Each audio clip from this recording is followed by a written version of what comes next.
말씀입니다. 제가 내용을 읽어보겠습니다.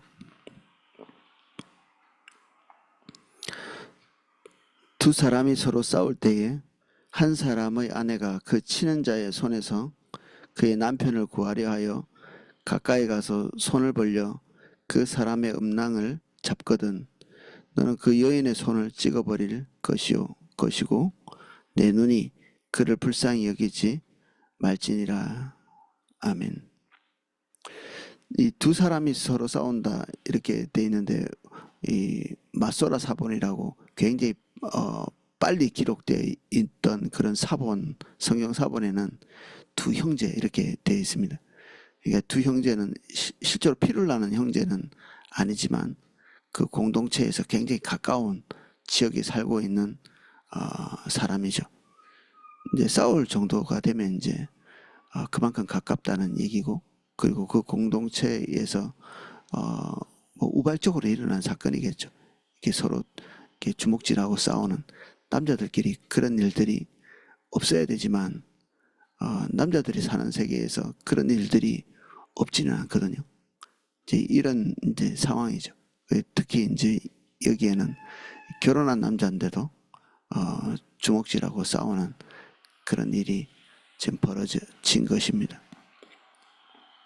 이때 아내가 그 치는 자의 손에서 그의 남편을 구하려 하여 뭐 이기고 있는데 여성이 개입하지는 않겠죠. 더 치고 있고 남편이 위기에 처해 있다 이렇게 생각해서 이제 그 싸움에 이 여인이 개입하는 거죠. 이게 뭐 아이 싸움이 어른 싸움 된다고 하는 것처럼 이제 확전이 되는 거죠. 이제 또 싸움이 커지는 겁니다. 가족 대 가족의 싸움이 되는 것이고, 사실은 남자들끼리 이게 싸울 때 저도 뭐 학교 다닐 때 싸우면서 이렇게 했지만 이게 금방 또 남자들 세계에서는 주먹질하고 싸우는 게 또 하나의 언어가 되기도 하거든요. 이게 완전히 괴롭히고 왕따하고 이런 종류의 싸움이 아니고 그냥 우발적으로 의견이 맞지 않아서 주먹질하고 싸우는 일이 너무 흔한 일이죠. 우리 아이들도 남자 둘이가 있는데 가끔 할 수 있으면 주먹질하고 싸우는데 첫째가 워낙 더 강력하기 때문에 이제 까부지는 못하더라고요. 이제 이런 경우가 아니고 서로 툭탁거리면서 싸울 수 있는 이런 사람들 정도에 되는, 이게 보편적인 거죠. 뭐 누가 특별히 강한 존재가 뭐 운동선수 아니면 없으니까 이런 경우에는 그냥 싸움이 의사표현 정도에서 그치고 기분 나쁘고 기분 좋고 뭐 이런, 그래서 어떤 의사들이 어떤 감정적으로 이렇게 전달되는 거거든요.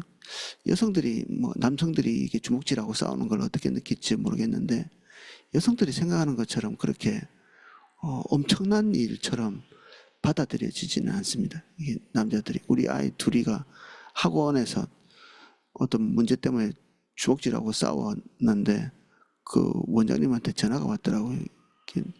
남자아이를 한 번도 키워보지 못해서 너무 그게 무서웠다고 벌벌 떨면서.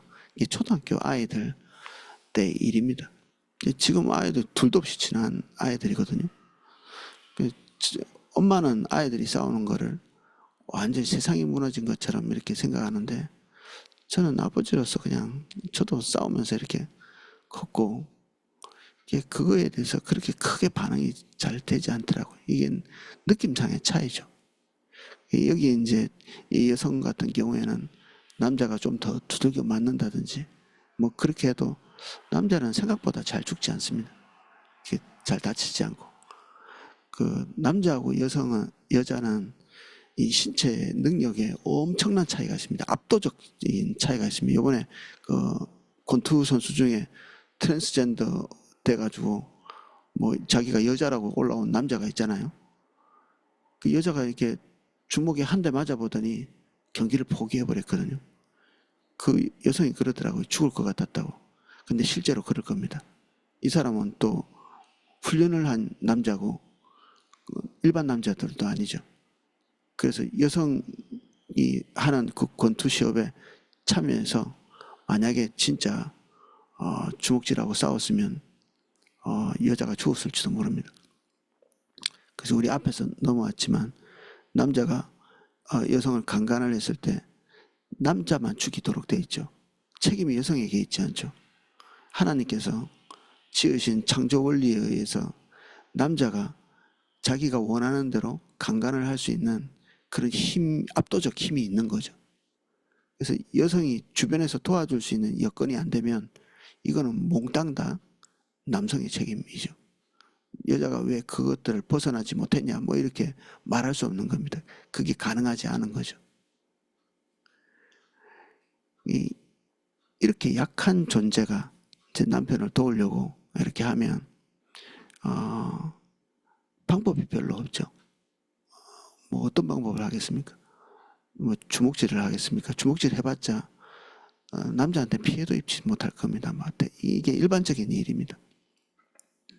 그리고 한창 싸움을 하고 있을 때는 뭐 작은 자극 가지고는 뭔가 이게 행동을 통제할 수 없을 것이고, 그래서 이 방편으로 이렇게 음낭을 잡게 되는데, 이제 음낭을 잡으면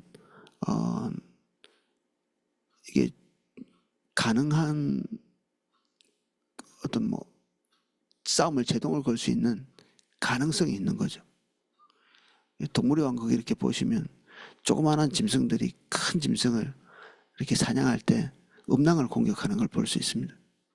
하이에나 같은 게 사자와 싸울 때 이게 때를 지어서 이렇게 덤빌 때 꼭 음낭을 공격하고, 그리고 큰 이 소를 이렇게 사냥할 때도 이 작은 동물들은 그 들깨나 뭐 이런 것들이 그 음낭을 공격해서 무너뜨리는, 이게 다른데 공격해서는 이렇게 뭔가 이렇게 사냥이나 이게 가능하지 않은 거죠.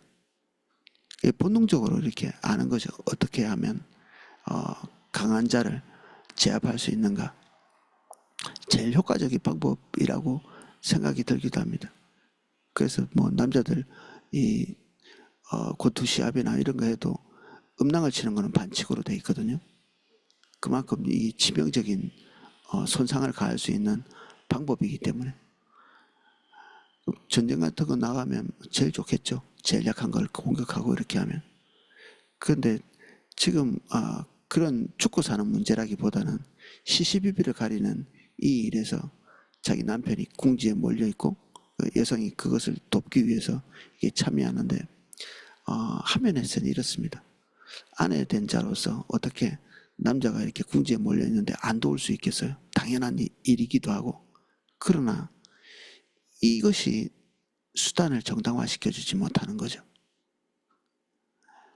목적은 분명히 어떤 면에서는 선한 것이 있는데 이것을 행동으로 옮겨서 저지시키는 이 과정에서 수단을 정당화시킬 수 없는 이 대표적인 케이스라고 볼 수 있습니다. 하나님께서는 목적의 정당성에 대해서는 인정하시지만 수단이 거룩하지 않을 때 하나님께서 용납하시지 않는 경우가 우리 많이 보고 넘어옵니다. 우리 돈 받을 때 다른 사람이 내 돈을 빌려갔을 때 그것을 갚을 수 있게 하는 제일 좋은 방법은 그 사람의 생존권을 건드리는 거잖아요. 못 먹게 하고 잠 못 자게 하고 그런 고통을 가하면 금방 돈 주겠죠. 어떻게든지 뭐 빌려서 주든지 간에 능력은 안 돼도 어떻게든 막 해볼 건데, 하나님께서 이 두 가지를 건드리지 못하게 하시죠.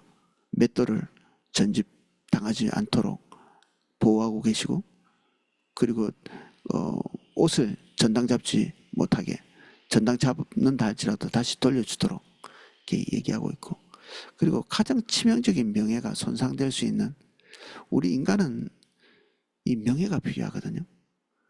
이게 다른 모든 것들이 다 제공이 되어도 공동체 생활을 이렇게 하면 그 사람이 가지고 있는 적절한 명예가 있죠. 이 명예가 손상되고 나면 그 사람은 거기서 생존할 수 있는 의지가 더 꺾여버리죠. 생존할 수 있는 의지가. 그래서 하나님께서는 이 명예 문제를 소중히 여기셔서 돈 빌려준 사람도 명예가 필요하니까 돈을 갖고 난 다음에도 일상적인 삶을 살 수 있도록, 이게 빚진 게 죄는 아니니까 반드시 책임이 있는 행동이긴 한데 죄는 아니니까 그것은 갖고 나면 끝나는 거거든요. 근데 갖고 나서도 이 수치가 계속 연장될 수 있는 그런 행위들은 하지 못하게 돼 있죠. 룻같이 도덕률이 떨어진 곳에 사는 그런 경우에 이런 부분에 있어서 혼란이 올 수 있습니다. 자기 집에 나그네가 찾아왔는데 그 나그네를 동성연애 하겠다고 이렇게 주변 마을 사람들이 찾아오거든요. 소돔과 고모라에서 있었던 일을 우리가 다 기억합니다. 그때 이 나그네를 보호하는 것은 선이죠. 근데 그것을 이루는 방법이 생각해낸 게 자기 두 딸을 시집 안 간 두 딸을 내놓습니다. 우리 딸을 강간하라고. 근데 이게 목적이 선했는데 방법은 대단히 악한 거죠. 그러니까 도대체 이 도덕률 자체가 이 소돔과 고모라에 살면서 어느 게 이게 선인지 악인지 모를 정도로 분별력이 없어져 버린 거죠. 이 두 딸의 도덕성도 마찬가지입니다. 그 목적이 대단히 선했죠. 이 소돔과 고모라에서 하나님의 징벌을 받는 이 민족을 보니까 진짜 경건한 사람이 필요하구나. 그리고 경건한 자의 후손을 낳아야 되겠다. 이런 생각을 했죠. 거기까지 맞는 결론이죠. 근데 아버지에게 술을 마시고 들어가서 아버지의 씨로 자식을 낳는, 이거는 말로 하기 힘든, 그러니까 이 수단 자체에 대해서 우리는 그동안 도덕률을 잘 적용 못했죠. 우리나라도 그렇습니다. 개처럼 벌어서 정성같이 쓴다는 우리 속담도 있는 것처럼 돈을 벌어서 좋은 일에 쓴다는 것은 선일 수 있는데 그것을 벌어들이는 과정을 도덕률을 적용하지 않고 그냥 무자비하게 그냥 돈을 벌면 그것이 선인 것처럼 그런 이미지가 있는 거죠. 거기에. 여기 하나님께서는 목적이 정당해도 수단을 또한 보십니다. 거룩한 목적 그 뒤에는 거룩한 수단이 있죠. 그래서 우리가 하나님 앞에서 비전 같은 것들을 보게 될 때 그것을 이루어가는 모든 과정에서도 하나님께서는 선을 요구하십니다. 그래서 방법까지도 하나님께 물을 필요가 있습니다. 우리 앞에서 헌금에 대해서도 말했지만 개 같은 자들이 벌어 들어온 그리고 창기에 번 돈은 헌금으로도 드리지 말라고 돼 있잖아요. 돈은 많으면 좋지 이렇게 생각할 수 있는데 하나님께서는 수단에 대해서 민감하게 여기시는 거죠. 이 여성이 나름대로는 선한 의도를 가지고 했지만 이 수단을 올바르지 않은 걸로 선택한 거죠. 제일 좋은 방법이지만 이 남성을 제압할 수 있는 제일 좋은 방법, 돈을 받기에 제일 좋은 방법, 그리고 죄된 그 지역에서 할 수 있는 제일 좋은 방법을 선택했지만 하나님이 그것을 긍정하실 수 없다. 그래서 우리는 처음부터 끝까지 선한 것을 선택할 수 없는 존재이기 때문에 은혜를 구해야 되는 거죠. 은혜를. 하나님 이 목적이 내게 계시되었지만 어떤 방법으로 이것을 달성해야 될지 알려달라고 기도하는, 이게 겸손한 것입니다.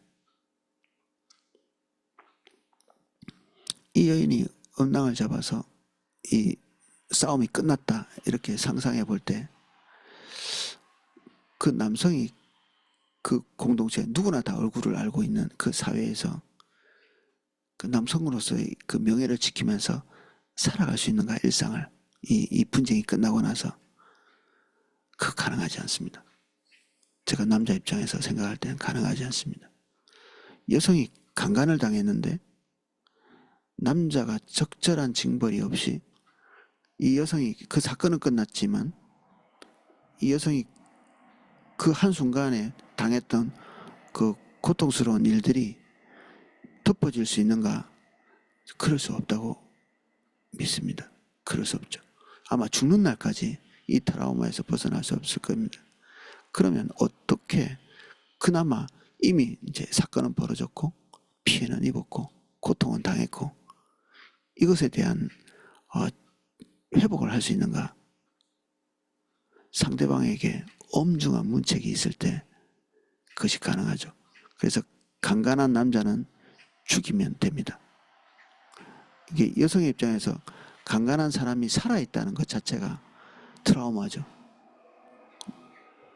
그래서 이 존재가 이 행동을 한 것 때문에 목숨을 잃었다. 엄중한 처벌이죠. 남자 입장에서는 그렇게까지 해야 되나 싶은데 여성의 입장에서는 이렇게 해야 나머지 이 여성이 그래도 그나마 트라우마에서 어느 정도 치유되고 건강한 삶을 살 수 있는 조치가 되는 거죠. 이 남자 같은 경우에 이런 일을 당했을 때 이 사회에서는 그 첫 번째는 여성에게 졌다는 것이고 그리고 두 번째는 이 음란이 잡힌 이 수치스러운 일들. 이 음란은 고대 사회에서는 중요한 그 어떻게 보면 숭배의 수단이 되기도 했습니다.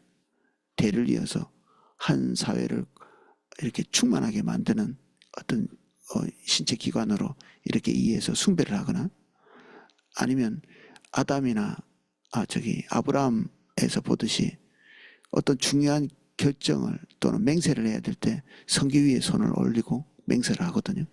우리가 생각하는 것처럼 성기가 그렇게 어떤 누추한 느낌의 어떤 장기가 아닌 거죠.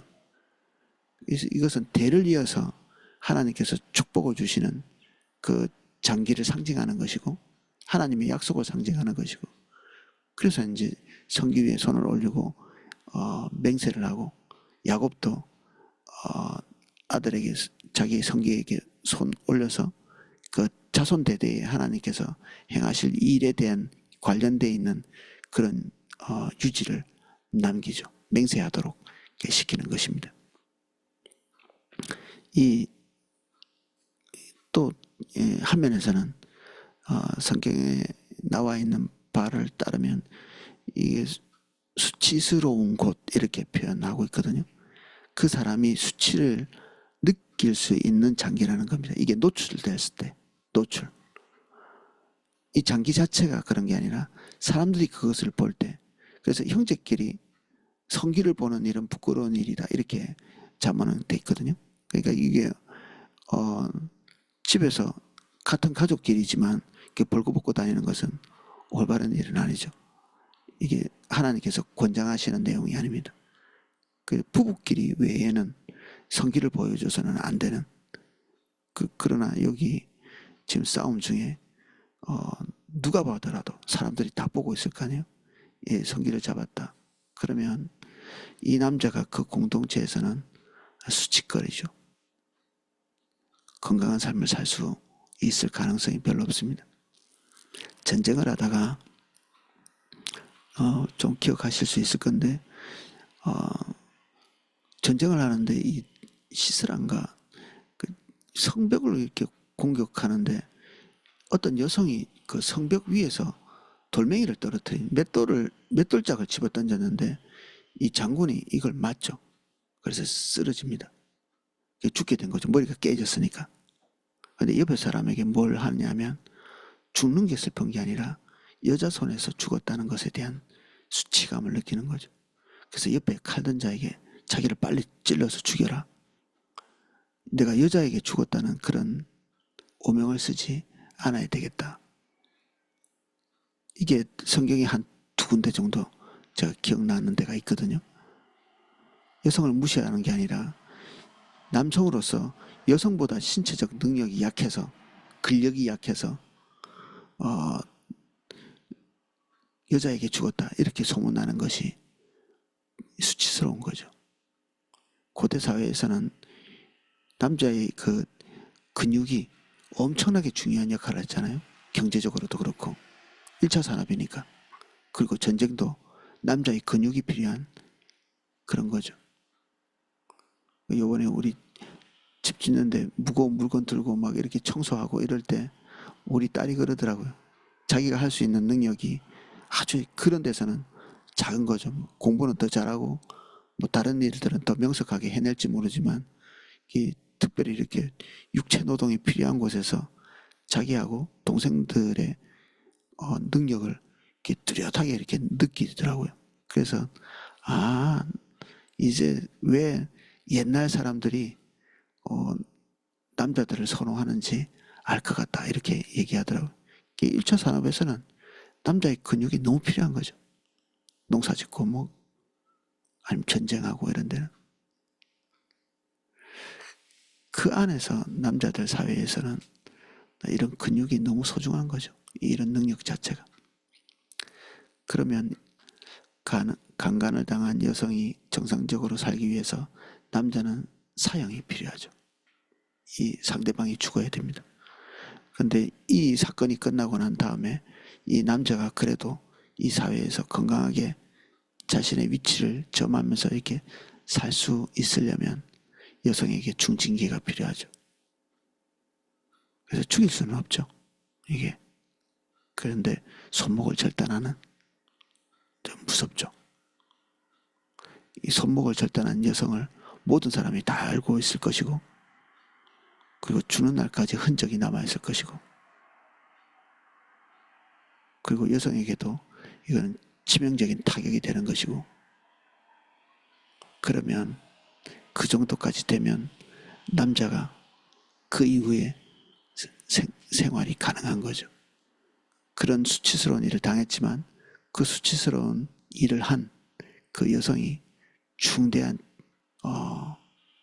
타격을 입었기 때문에 이게 어떤 저울의 어떤 균형이 맞아지는 겁니다. 공의의 저울이. 우리는 용서하지 그랬어. 그런데 인간은 그렇지 않습니다. 인간이 용서할 수 있는 것은 공의를 믿기 때문입니다. 공의를. 우리가 왜 우리에게 해를 입힌 사람을 가서 타격하지 않을 수 있습니까? 법이 그걸 적절하게 조치를 해줄 거라고 믿기 때문에. 근데 한 사회가 그렇지 못하다는 게 이렇게 자꾸만 이렇게 드러나면 이제 그 불합리한 일을 당한 사람은 폭동을 일으키든지 그렇죠. 한 사회에 어떤 사람들이 계속해서 불합리한 취급을 당하면 우리나라도 옛날에 뭐 만적의 난 같은 게 일어났잖아요. 어떤 사람들에게 불합리한 처우를 계속해서 할 때 이 천민들이 반란을 일으키는 일들이 있죠. 그래서 오늘 우리가 본 부분은 끔찍할 수도 있고 주목해서 보고 싶지 않은 부분이기도 한데 하나님께서 이런 조치를 취한 것에 대해서 우리 일단은 수긍해야 됩니다. 전체적으로. 우리의 감정은 그렇게까지 해야 되나 싶은데 그렇게 해야 올바른 거죠. 하나님은 누구보다도 여성을 사랑하고 누구보다도 남성을 사랑하지만 하나님께서 적절한 시점에 사형을 시키거나 적절한 시점에 손목을 끊는 이런 징벌을 행하십니다. 그러면 그게 선이고 자비입니다. 하나님께서 가장 올바른 판단을 하신 거죠. 그래서 우리는 이런 하나님의 공의 앞에서 항상 두려움을 가지고 공동체 생활을 하는 것입니다. 제멋대로 하지 않는 거죠. 판단하는 대로. 우리는 제일 효율적인 방법을 선택하는 데 익숙하죠. 가장 효율적인 방법. 이게 동물적이죠. 사람들은 그런 걸 추앙하기도 합니다. 동물들도 어떻게 하면 상대방을 쓰러뜨려서 내 배를 채울 수 있는가 이런 것들 금방금방 본능적으로 알죠. 사람도 어느 정도의 본능이 작동하지만 그것이 효율적이지만 하나님께서 엄중히 그런 부분을 다루시는 것입니다. 그래서 우리는 일을 잘 처리할 수 있는 방법이 생각이 났다. 이렇게 하면 되겠지. 내가 목적하는 것이 이루어지겠지. 근데 그 수단이 하나님 앞에서 침례받을 필요가 있습니다. 하나님께 되물어야 되고 그 방법에 대해서 하나님께서 어떻게 생각하시는지 점검하고 그 다음 단계로 가야 되죠. 우리는 어떤 목적이 생기면 마음이 다급해집니다. 그것을 이룰 때까지 그냥 쓸 수 있는 모든 방법을 다 거기에다가 뭐 갈아 넣는다는 표현처럼 쏟아붓죠. 올바르지 않습니다. 올바르지 않은 것들이 반드시 있습니다. 그런 미혹들이 있습니다.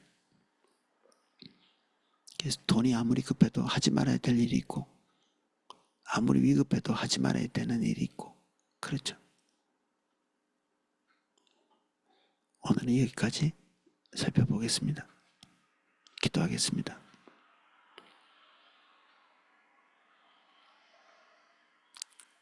주님, 우리는 살면서 다급한 일이 찾아옵니다. 우리의 마음이 두근거릴 만큼 불안이 밀려오거나 다급함이 밀려오거나 초조함이 밀려오거나 주님, 이때 우리가 본능적으로 행동하지 않게 은혜 주십시오. 거듭거듭 주의 말씀을 읽고 묵상하고 곱씹어서 위기의 순간에도 주님께서 이것을 어떻게 생각하시는지 순식간에 생각해낼 수 있도록 은혜 주십시오. 우리가 우리 멋대로 살기를 단념했습니다. 우리가 가장 좋은 방법이라고 생각했던 그 방법을 다시 한번 점검합니다. 주의 뜻이 아니면 우리가 원하는 결과까지도 포기하기로 결정합니다. 차라리 우리의 목적이 단념되더라도 주님께서 기뻐하시지 않는 길을 가지는 않겠습니다.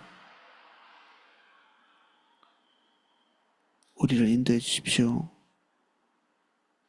우리에게 선한 양심 주십시오. 목적에 합당한 수단을 생각해낼 수 있도록 도와주십시오. 예수님 이름으로 기도합니다. 아멘. 네, 각자 기도하실 수 있도록 음악을 방송해 드리겠습니다.